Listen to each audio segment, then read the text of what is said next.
जय श्रीमन नारायण। ए पर जे टिप्पणी हम करे जा रहल बा रामानुजदास श्रीमान गट्टू वेणुगोपाल स्वामी जी के द्वारा दिहल गयल बा। अध्याय 9 राजविद्या राजगुहम योग श्लोक 5। न च मत्स्थानि भूतानि पश्य मे योगमैश्वरम् भूतभृन्न च भूतस्थः ममात्मा भूतभावनः। गीताचार्य श्री कृष्ण परमात्मा अर्जुन समेत हमनी सबके राजविद्या राजगुहम योग सिखा रहल बानी। परमात्मा कहत बाड़न की अर्जुन हम ई सब जीव के पालन पोषण खाली अपना इच्छा से कर रहल बानी, हालांकि हम ई सब प्राणी के साथ बानी, तदापि उ लोग से हमरा कौनो उपकार ना मिलेला। अर्जुन हम अपना इच्छा अनुसार ई पूरा ब्रह्मांड के रचना पालन और व्यवस्था कर रहल बानी। ई तरह से श्री कृष्ण परमात्मा साफ साफ कह रहल बाड़े कि उ ई पूरा ब्रह्मांड के रचले बाड़े, उ अपनी के सब के पालन पोषण कर रहल बाड़े, उ हमनी के सब के संगठित कर तारे और हमनी के उनकर कौनो कृपा के ऋणी नहीं के। आई श्री कृष्ण परमात्मा के उपदेश के मनन करी, हमनी के श्री कृष्ण परमात्मा के कौनो उपकार करे के भाव के दूर करके श्री कृष्ण परमात्मा के पूजा करत रही जा। श्री कृष्ण परमात्मा और श्रीमन नारायण के समर्पण करके अपन जीवन सार्थक बनावे खातिर आई श्री कृष्ण परमात्मा के वचन के ठीक ओइसने दोहरावल जाए जैसन बा। न च मत्स्थानि भूतानि पश्य मे योगमैश्वरम् भूतभृन्न च भूतस्थः ममात्मा भूतभावनः। श्रीमन्नारायण करिष्ये वचनं तव। सर्वं श्रीकृष्णार्पणमस्तु। श्रीमद् भगवत गीता का पूरा सार श्री कृष्ण परमात्मा ने अध्याय 18वें के श्लोक 65 से 70 में 8 काम करे खातिर दिले बाड़े। श्री कृष्ण कहले हम ओ लोगन से प्रेम करनी जो लोग इन 8 बातन के मान तारे, हम ओ भक्तन के हर तरह से रक्षा करब। श्री कृष्ण परमात्मा के द्वारा बोलल गईल संपूर्ण भगवत गीता सुनला के बाद अर्जुन कहले करिष्ये वचनम त्वा, जेके मतलब बा कृष्ण मैं उही करब जौन आप कही।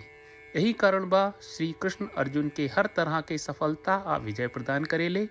आई परमात्मा के आपन व्रत देई कि हमनी के ये 8 गौ कर्म के पालन करी जा। ई वचन परमात्मा के देवे से बड़न कौनो पूजा तपस्या यज्ञ नहीं। हम 8 प्रण कहब जौन हमनी के करे के चाहिए। आप सब कृपया इन्हन के आपन दिमाग और दिल में सोची। श्री कृष्ण के आपन वचन देवे के ई तरीका में हमनी सबकी कल्पना करे के चाहिए कि श्री कृष्ण का चेहरा खुशी से चमकत बा और खुशी के एहसास करत बा। जय श्रीमन नारायण।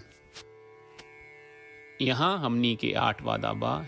हमनी के पहला वादा, हे श्रीमन नारायण आपका निर्देश के मुताबिक हम हमेशा तोहार ध्यान करब और तोहार बारे में सोचब।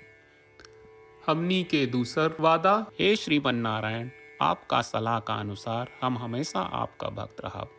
हमनी के तीसर वादा, हे श्रीमन नारायण हम आपन सब काम तोहरा सेवा के रूप में और तोहरा संतुष्टि खातिर करब।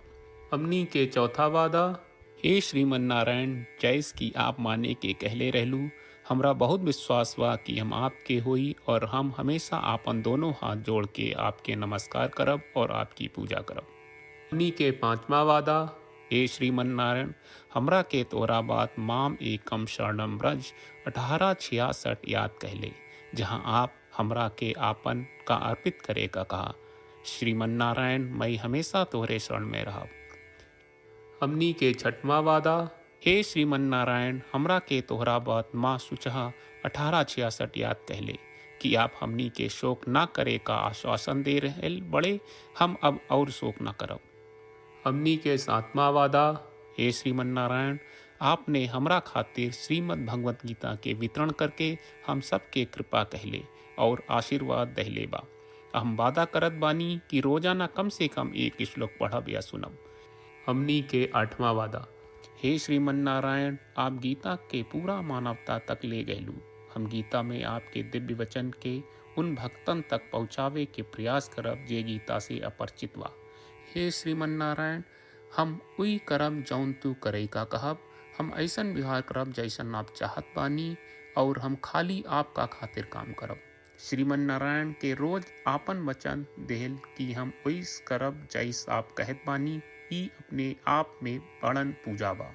श्रीमन नारायण, करशे वचनम त्वा। श्रीमन नारायण, हम तोरे निर्देश के मुताबिक काम करब। सर्वम श्री कृष्ण अर्पणम अस्तु। जय श्रीमन नारायण। न च मत्स्थानि भूतानि पश्य मे योगमैश्वरम् भूतभृन्न च भूतस्थः ममात्मा भूतभावनः। न च मत्स्थानि भूतानि पश्य मे योगमैश्वरम् भूतभृन्न च भूतस्थः ममात्मा भूतभावनः। श्रीमन्नारायण,